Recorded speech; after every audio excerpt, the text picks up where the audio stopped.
ওকে, এখন আমরা যে বিষয়টা আলোচনা করব সেটা হচ্ছে যে হাইপারটেনশন বা হাই ব্লাড প্রেশার, বাংলায় যেটাকে বলা হয় উচ্চ রক্তচাপ। সো প্রথমে আমরা দেখে নিই যে হাইপারটেনশনের টাইপ। হাইপারটেনশন কয় প্রকার আছে? হচ্ছে প্রাইমারি হাইপারটেনশন।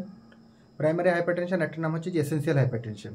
আবার দ্বিতীয় ভাগ যেটা হচ্ছে সেটা হচ্ছে যে সেকেন্ডারি হাইপারটেনশন।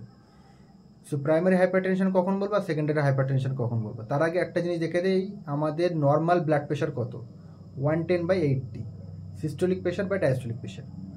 সো 110টা কি, মানে আমাদের হার্ট থেকে রক্তটা পাম্প হয়ে পেরিফেরি অর্গানে যে স্পিডে যাচ্ছে সেটাকে বলা হয় সিস্টোলিক ব্লাড প্রেশার।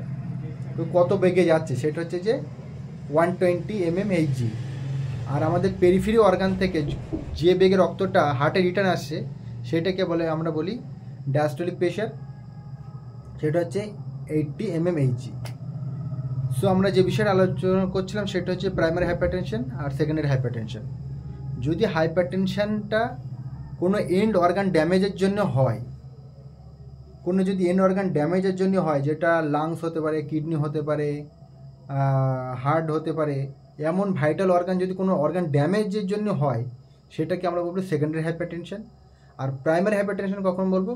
যখন কোনো এন্ড অর্গান কোনো কিছু ড্যামেজ হয়নি তবুও ব্লাড প্রেশারটা বেড়ে গেছে, সেক্ষেত্রে আমরা বলবো প্রাইমারি hypertension বা essential hypertension. So this is our topic of discussion. Thank you.